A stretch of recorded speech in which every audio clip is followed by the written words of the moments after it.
Escuela de Discipulado y Humanización. Simón Pedro la semana pasada les hablaba del tema de resiliencia desde el punto de vista teológico, y para seguir en esta dinámica que nos hemos propuesto en la escuela, vamos a seguir con el tema de resiliencia desde el punto de vista psicológico, y Elba la próxima semana lo abordará desde el punto de vista pedagógico. Ustedes saben que los psicólogos somos medio raros, así que me van a tener que soportar por unos minutos y que podamos disentir también de lo que podamos hablar, podamos objetar, pero sobre todo podamos hablar de un tema que nos puede ayudar muchísimo en las circunstancias en las que estamos pasando. Yo quisiera partir de un tema que me ha dado bastante bien la introducción Simón Pedro la semana pasada. Quisiera partir de un tema muy real, algo que estamos viviendo actualmente, no solamente con el COVID, sino dentro del COVID, los acontecimientos que hemos vivido últimamente. Hay un tema que todavía es relevante y que me gustaría que lo miren aquí en esta imagen. Esta es la imagen de una mujer con polleras en la ciudad de Tacna que está reclamando por su hijo, que ha desaparecido hace más de 20 días y que no lo encuentran. Entonces ella, doña Julia, ha decidido ir con su esposo desde la sierra, con su esposo Teófilo, don Teófilo, a reclamar, y se ha puesto delante del cuartel con un cartel que dice ¿dónde está mi hijo? ¿No? Entonces estos tres personajes son doña Julia Uchiri, don Teófilo Carcausto y Wilber, el hijo, el cabo, Wilber Carcausto Uchiri. Me interesa muchísimo esta imagen porque refleja mucho al Perú de hoy y refleja mucho sobre el tema que les hablaba Simón Pedro la semana pasada desde el punto de vista teológico, y que yo lo voy a traducir al aspecto psicológico de lo que estamos viviendo hoy en Perú, en estas circunstancias, en nuestro contexto. Yo estoy en la ciudad de Piura y desde este contexto les estoy hablando, ¿no? Bien, Wilber Carcausto es el protagonista de esta historia. Como ustedes saben, la mamá de Wilber, doña Julia, justo cuando estaba con los carteles, fue arrebatada, la arrastraron para llevarla a la comisaría, detenida, ¿no? Al papá también, ¿no? Wilber, por supuesto, estaba desaparecido, el cabo Wilber, ¿no? Ellos estaban desesperados y ahí estuvieron en la ciudad de Tacna. Esa es una de las realidades. Dentro de esta realidad podemos juzgarla con mucha psicología del racismo que hubo ahí. Claro, la mamá estaba con polleras, eso no se le hacen a cualquier persona, pero sí a alguien que viene de la sierra, lo maltratan, ¿no? Esto nos hizo recordar una vieja historia en Perú, una historia de crisis, una historia muy marcada, muy triste, muy fuerte en el Perú, desde hace 30 años que vivimos con el terrorismo y los desaparecidos por parte de Sendero Luminoso, el grupo terrorista criminal que marcó la historia del Perú, y también por grupos paramilitares y militares que desaparecieron muchas personas en Perú. Entonces estas escenas eran muy comunes, pero hoy, en medio de esta pandemia, surge este acontecimiento. Este acontecimiento no es para nada diferente de esta otra imagen que quiero que la miren. Obsérvenla allá abajo. Esta imagen es de los pobladores de la sierra que vivían en Lima y que a raíz de la cuarentena ellos deciden salir porque los beneficios que estaba dando el gobierno no les llegaban. Habían perdido el trabajo, la cuarentena se alargaba y se reunieron, pero nadie imaginó que eran miles y miles y miles los que habían allí en Lima, y empiezan a salir. No había movilidad, había toque de queda, entonces ellos se reúnen para salir. Y van saliendo, y esta es una de las escenas, a las afueras de la ciudad. A las afueras de la ciudad, la policía los contiene, los reprime, igual que a doña Julia, ¿no? Ellos eran también quechohablantes, ¿no? Y los reprimen, los llevan presos, ¿no? Y resulta que al final no pudieron contener la ola, y el final fue que el gobierno, los gobiernos regionales, el gobierno ejecutivo, tuvo que ayudarlos. Hay otra escena que no aparece y que es la escena nuestra. Para ti que me estás mirando, para ti que estás entrando a esta escuela de discipulado y humanización, y es el otro grupo de Yo me quedo en casa, que nosotros somos observadores desde nuestras casas de estas dos escenas, pero que también estamos sufriendo, que también estamos reprimidos, que también estamos con los mismos síntomas de ellos, pero viendo desde las casas, porque más del 70% de peruanos, recuerden, que somos del aspecto informal de Perú, que vivimos del día a día y que las circunstancias nos agobian hasta hoy muchísimo, ¿no? A tal manera que esto necesita mucho de la capacidad psicológica, de la resiliencia para salir. Pero ¿qué aspectos psicológicos podemos sacar para que nos ayude a ver la historia de Wilber Kercausto con la historia de los migrantes en Lima y con la historia de cada uno de nosotros y nosotras de Yo me quedo en casa? ¿Qué hay detrás de estas historias que nos pueden hacer trabajar más la psicología y la resiliencia? Recuerden que Wilber, el cabo Wilber, sintió miedo en el cuartel donde estaba, miedo porque había venido con muchas ganas de servir a la patria, como él lo manifiesta, mucha ganas, pero fue golpeado, fue minimizado, etcétera, ¿no? Y todo lo que sabemos de los cuarteles, pero sin embargo mucho miedo, mucha amenaza, ¿no? Sintió mucho miedo en su interior, sintió humillación también. ¿Humillación por qué? Porque él venía de la sierra, se sintió mal dentro del cuartel, ¿no? Esta humillación por la misma que pasó doña Julia, su madre, ¿no? En las escenas que hemos visto, en las escenas que hemos sido testigos en la televisión, ¿no? Arrastrada, desmayada, etcétera, ¿no? Quizás por vestir con polleras, la psicología del racismo, ¿no? La humillación. Además, Wilber también decepcionado, y decepcionado porque él vino con mucho entusiasmo a servir a su país, a insertarse al ejército peruano. Estaba decepcionado, pero también avergonzado por no haber podido aguantar todo lo que la disciplina militar, a veces muy excesiva de abuso, le proponía, le propinaron, ¿no? Vergüenza. Todos estos son sentimientos que Wilber vivió, sentimientos que también la mamá, doña Julia, don Teófilo, también vivieron. Este es el mismo miedo que sintieron los migrantes en Lima cuando se decretó la cuarentena y estaban trabajando en negocios informales. No contaban en las listas de formalidades del Perú y sintieron miedo no solo por el coronavirus, sino humillación también, miedo a esa humillación por no haber sido reconocido en los padrones de ayuda del gobierno. No figuraban en los padrones, no había decepción también. Tantos años con la idea de progreso que habían venido a trabajar a la capital y sin embargo hoy tenían que decidir por volver a su tierra en medio de una cuarentena, en medio de un toque de queda, en medio de la represión y sin movilidad, a pie, miles de kilómetros, ¿no? Vergüenza también, al llegar ante los suyos sin nada. Todos estos sentimientos individuales, ¿no?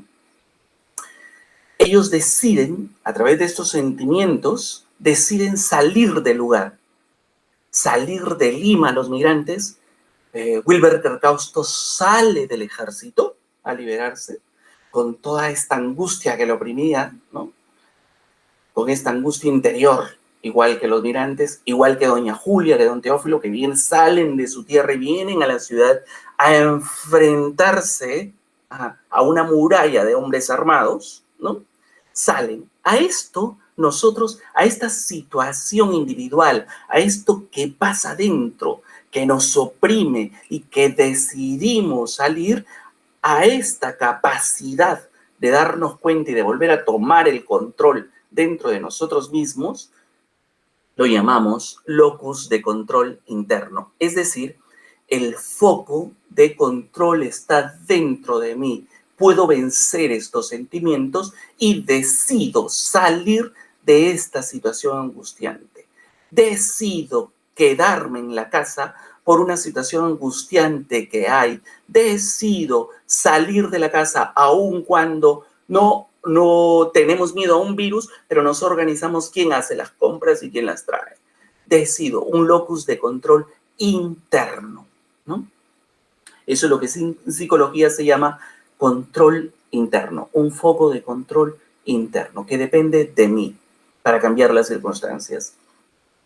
Sin embargo, hay circunstancias como las del cuartel, circunstancias como la del coronavirus, circunstancias como la de los bonos que nunca llegan, circunstancias como que la cuarentena se está alargando, yo dependo del día a día, no puedo trabajar, las autoridades no se dan cuenta de mi situación, no se dan cuenta de la situación de miles de migrantes en Lima, no se dan el ejército no se da cuenta de la humillación posible que está pasando Wilber, allí el cabo Wilber en el cuartel, ¿no? Las autoridades no se dan cuenta, ¿no? Pero esto pertenece como si fuera el destino, como un castigo externo. Bueno, hemos nacido en la sierra, estamos sin trabajo formal, venimos acá y no tenemos un trabajo formal, nos hemos esforzado muchísimo, no hay, es nuestro destino, nuestro castigo, el ambiente está así, ¿no? Ya no depende de nosotros un virus que ha venido, ¿no? Unas autoridades que les ha tocado hacer frente y que nos están tratando de ayudar, ¿no? No depende de nosotros, son situaciones externas a nosotros, ya no las situaciones de humillación, miedo, los sentimientos que embargaban en nosotros mismos, sino ahora que percibimos que la situación, el control, también depende de situaciones externas. Y esto le denominamos en psicología el locus de control externo, cuando me doy cuenta de que lo que me sucede también depende de cuestiones y circunstancias externas a las cuales voy a tener que hacerle frente, ¿no? Para poder tener el control. Sin control, sin tener el mínimo de control, es imposible vivir psicológicamente. Por eso es que hablamos de un control en psicología, de un control interno, locus de control interno y locus de control externo. El equilibrio entre esas dos fuerzas psicológicas es lo que me hace caminar a mí y salir adelante, vencer cualquier adversidad. Por eso es importante tenerlo en cuenta.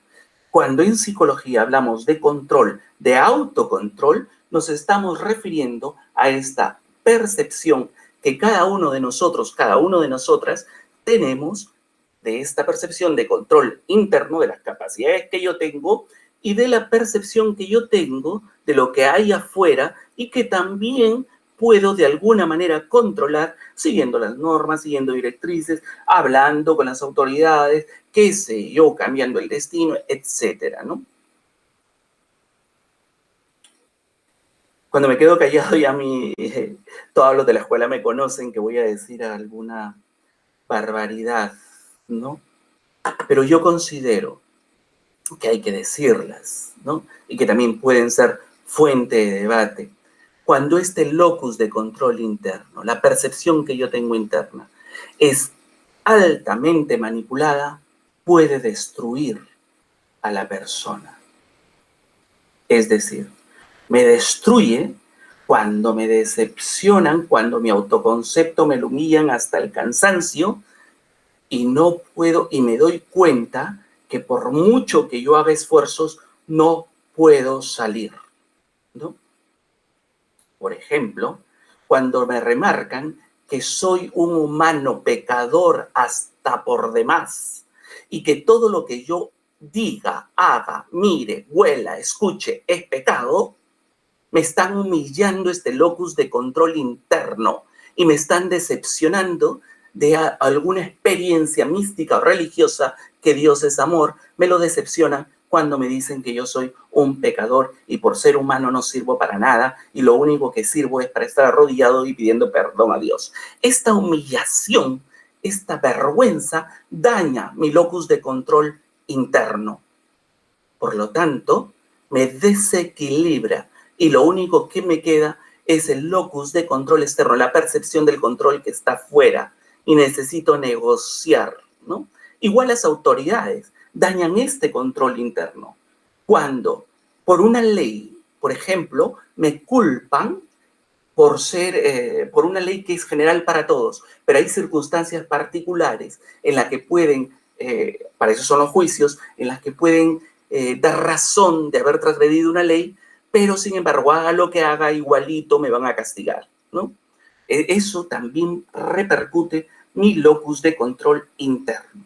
Entonces, lo único que me queda es, yo no puedo hacer nada, lo único que me queda es la percepción del locus de control externo. Entonces me voy a ver las circunstancias, a las autoridades, al destino y el castigo. Empiezo a negociar con el ambiente incluso, empiezo a negociar en las circunstancias con las autoridades, ¿no? Y la única manera, bueno, pago a las autoridades para sacar una ley, pago para subvertir la ley, ¿no?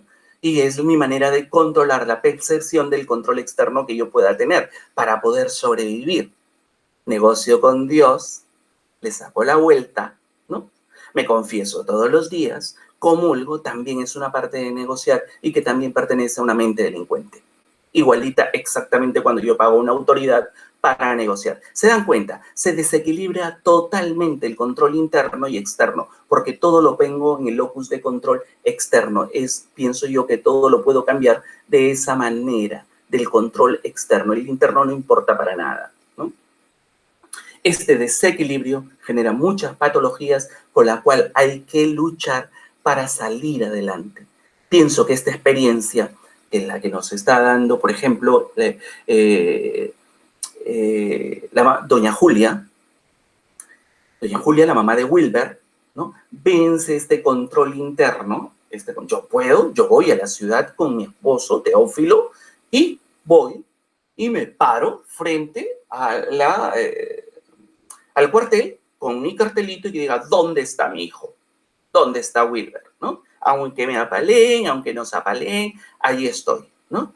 Pero estoy empleando mi fortaleza interior, mi locus de control interno, lo estoy venciendo, estoy viendo que también pertenece a un locus de control externo, ¿no? La percepción que yo tengo que cambiar y tengo que hablar con la autoridad y tengo que para que encuentren a mi hijo, ¿no? Entonces me peleo. Yo estoy en la ciudad, ¿no? He venido de la sierra, tengo 10 años aquí, no he prosperado, viene un coronavirus, viene un virus mortal, dicen que no salgamos de las casas, yo vivo del día a día, nunca he tenido un seguro, nunca he estado en planilla, no me llega ningún bono a mí, tengo que salir y regresar a mi tierra, no voy a permitir morirme de hambre, morirme del virus aquí y salgo caminando, ¿no? Vengo para vencer ese locus de control, ¿no? Y tener el locus de control externo también. Salgo caminando, me enfrento a las autoridades, me enfrento al toque de queda, etcétera. Ven la lección que nos están dando, pero se reúnen entre todos, igual que doña Julia y don Teófilo, por su hijo, ¿no? Papá, y caminan. Es importantísimo, esto es curiosísimo. ¿Por qué? Porque después que pasó esto con doña Julia y don Teófilo, al día siguiente 200 tan niños estuvieron en la puerta bien parados, con ellos dos de nuevo, golpeando las puertas del ejército que habían pasado 20 días y no habían dado por desaparecido ni habían denunciado la desaparición de Wilber, cuestión que habían transgredido las reglas. ¿Se dan cuenta, no?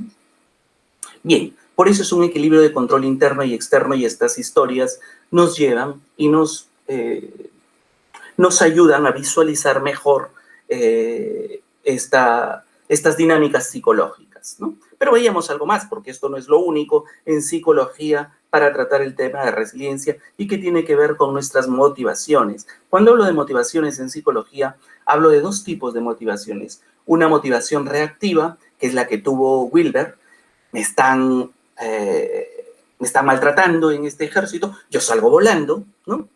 no recibo llamadas de mi hijo, yo voy a la ciudad. Esas son motivaciones reactivas, motivaciones infantiles, digamos, porque son inmediatas, pero son motivaciones reactivas que tienen que ver con este equilibrio de locus de control interno y locus de control externo. Pero hay otras motivaciones que no son reactivas y que son adultas y que tienen que ver con los proyectos personales, con los proyectos a futuro, con los proyectos a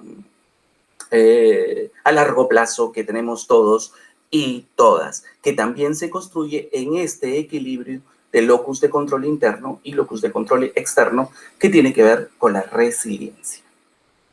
Muy bien, avancemos un poquito más. El otro aspecto es la comunidad. Y cuando hablamos de comunidad, no estoy hablando pues de un grupo religioso, sino desde el punto de vista psicológico o de una comunidad campesina, no. Desde el punto de vista psicológico estoy hablando de vínculos. Le pongo el nombre de comunidad porque es lo más familiar para nosotros y la comunidad está hecha psicológicamente en base a vínculos que se tejen, ¿no? Historias que se agrupan, que se enlazan, ¿no? Uno de ellos, por ejemplo, y el familiar, que es de donde dependemos, es la familia. La familia vendría a ser como esa comunidad, como esos vínculos que se establecen muy fuerte. Cuando a un niñito, mi familia, cuando estaba pequeño y yo lloraba por un caramelo y mi mamá me daba el caramelo, entonces es una motivación reactiva y yo pensaba que todo dependía de mí, de mi control interno, ¿no? Yo lloro, me dan eso, yo lloro, me dan la leche, ¿no? Entonces la familia crea esos vínculos y va reforzando ese equilibrio entre locus de control interno y externo. Posteriormente la mamá, el papá o la persona que me cuida me va negando. Entonces va creando un equilibrio entre lo interno y lo externo en la que tengo que negociar, ¿no? Otro aspecto de estos vínculos son los amigos, las amigas, que forman parte de estos vínculos que me hacen equilibrar el locus de control interno y externo y me hacen ver las motivaciones que yo tengo en mi vida, las motivaciones reactivas o las motivaciones no reactivas o maduras, ¿no? Las instituciones también son creaciones de vínculos, del trabajo donde me encuentro, las instituciones también aparte de la familia, ¿no? Las instituciones civiles, religiosas, militares, son instituciones que nos tendrían que ayudar a crear este equilibrio de locus de control para poder salir y vencer cualquier adversidad. Luego está mi pueblo, la ciudad, el país, que también crean vínculos y que los hemos notado muy bien en esta pandemia. Esta comunidad, estos lazos de vínculos, son las motivaciones que nos llevan a equilibrar el locus de control interno y externo que no quiero que se olviden, ¿no? Entonces, hagamos una primera síntesis para poder entender, ¿no? A mí me ha gustado muchísimo cómo se han desarrollado los hechos con Wilber Tarcausto, ¿no? Apoyó el pueblo de Tacna, luego se unieron una serie de todo el país, una serie de ciudadanos de todo el país a través de las redes sociales, hicieron cargamontón para que Wilber no quede en el anonimato y no sea parte de los 800 y pico o más de 1000 personas que desaparecen en nuestro país anualmente, ¿no? Hicieron cargamontón, crearon vínculos, ¿no? Crearon vínculos para poder volver a equilibrar este locus de control interno y externo. Y fue interesantísimo, ¿no? Fue bien interesante. Por supuesto, esto no salía en los medios de comunicación como sale Richard Swim, que no sé qué significa ahora, ¿no? Pero esto era más importante, pero no sale, ¿no? Lo quería traer a colación. Era también importante los vínculos que crearon, por ejemplo, los personajes, la gente de la sierra que estaba trabajando en Lima y que había venido por cuestiones de progreso, salen en grupo, crean vínculos en comunidad y en base a esos vínculos equilibran su locus de control interno y externo y plum, se enfrentan a una realidad que era totalmente adversa. Igual los que estamos en casa, que también nos salíamos con ellos y ellas y también hicimos carga y al final los llevaron a buen recaudo y le pusieron movilidad y todo. Son leyes que se pueden transgredir tranquilamente ante situaciones y controlamos este locus de control. Eso es resiliencia, cambiar las circunstancias, adversas por muy adversas que seas. Por favor, no nos engañemos con aquella psicología barata, pero también con aquella teología barata, ¿no? En la que dice, tú puedes, piensa en positivo y todo te saldrá bien. Eso es falso, ¿no? Totalmente falso. No por pensar que el mundo va a cambiar y que el mundo va a cambiar y que el mundo va a cambiar, voy a traer energía positiva y va a cambiar el mundo. No, no es eso. Necesitamos de este locus de control, necesitamos escapar a estas circunstancias, darme de cuenta del locus de control externo, necesito enfrentarlos, necesito revincularme, encontrar los vínculos para poder hacer real la resiliencia. Si no, es imposible. Estamos hablando de cualquier tontería, menos de resiliencia si nos quedamos en el aspecto individual. No estoy molesto, así soy.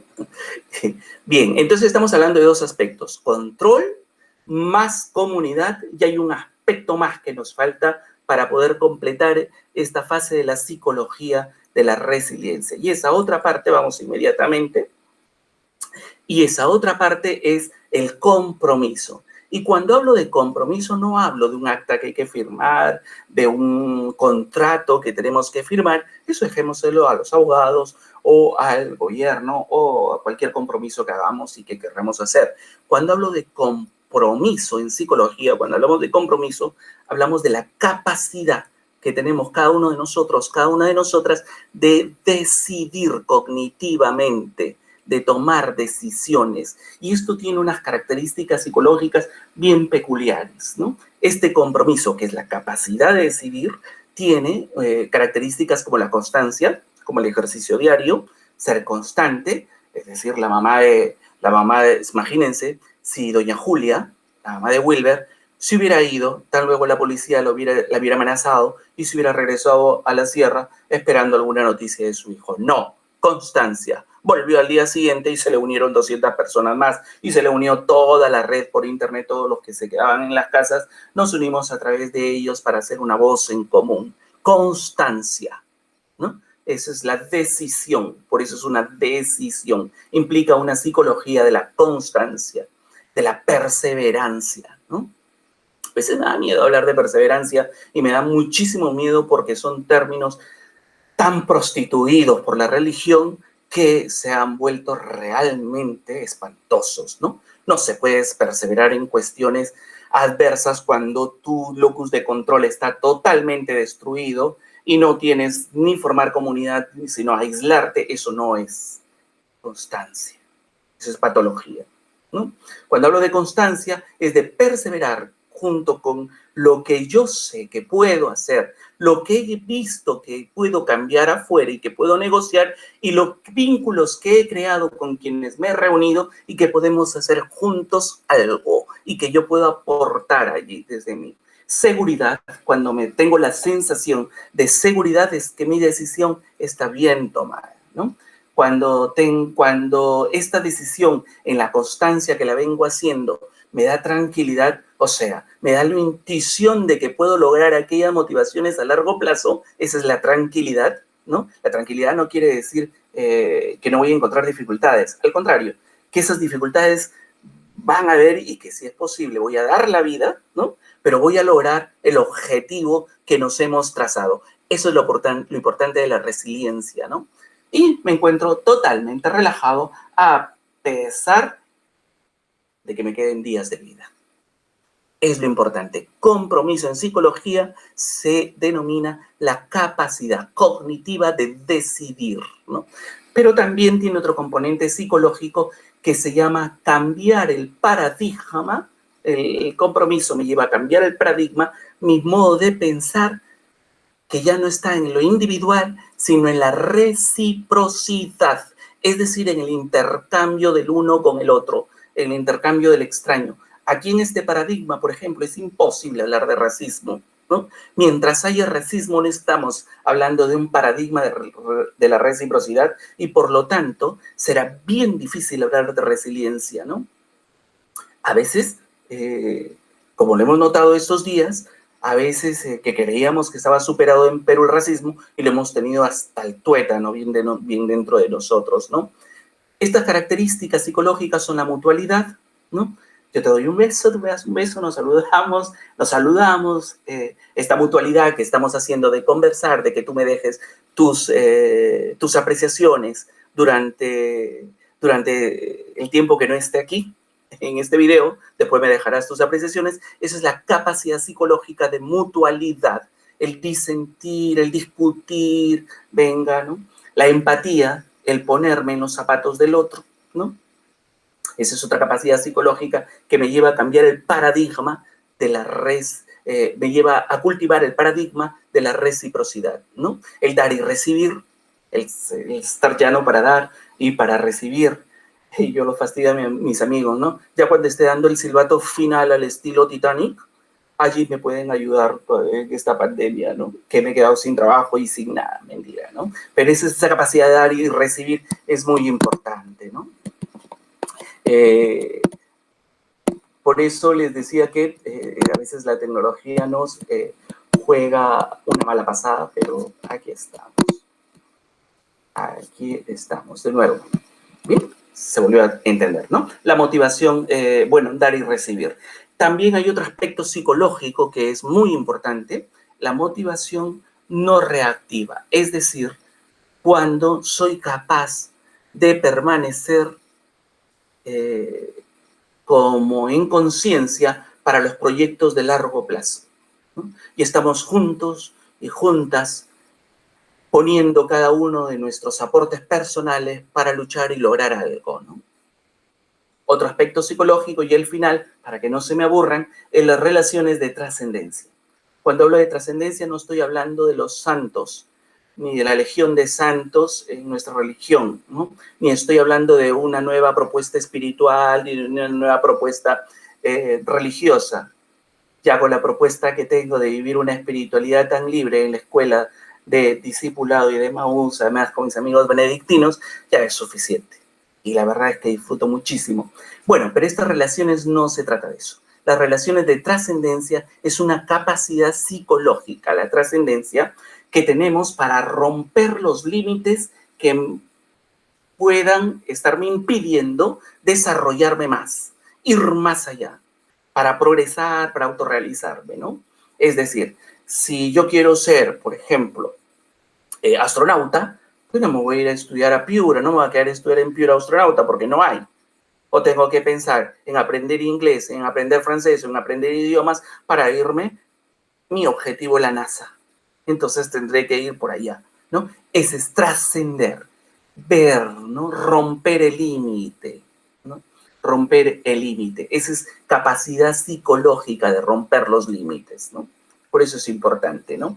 Y las características psicológicas son relaciones creativas, ¿no? Constantemente creativas, no monótonas, en las que estoy practicando, y ejercitándome. Seguro que Elba les hablará muchísimo la próxima semana de esto, ¿no? Romper los límites de mi espacio, de mi pensamiento, de mis puntos de vista, de mis juicios de valor, romper los límites, practicar el autocontrol. Cuando nosotros en psicología hablamos de autocontrol, nos referimos a este equilibrio de lo que nos llamaba Rotter, ¿no? Del equilibrio entre locus de control interno y locus de control externo. Cuando sobresale cualquiera de los dos, estamos ante una patología en la que es imposible hablar de resiliencia. Y el razonamiento constante, el ejercicio de razonar, de ver críticamente los acontecimientos, de ver críticamente la vida y todo lo que nos pase y los acontecimientos que nos pase, ¿no?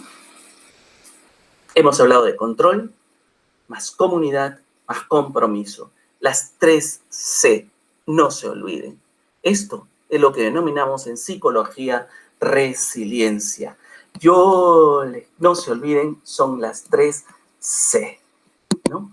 Yo les estoy agradecido, de verdad que estoy muy contento de estar con ustedes y espero que escriban en sus comentarios, que podamos discutir el tema, que esto no muere aquí, hay diferentes puntos de vista, pero podemos seguir ayudando y ayudando más cada uno desde lo suyo, ¿no? Muchas gracias. Nos vemos durante la semana en sus comentarios y nos vemos en la última, rueda o mesa que tengamos junto con Simón Pedro, con Arnold, dentro de esta escuela de discipulado y humanización. Muchas gracias por su paciencia. Nos vemos. Cuídense.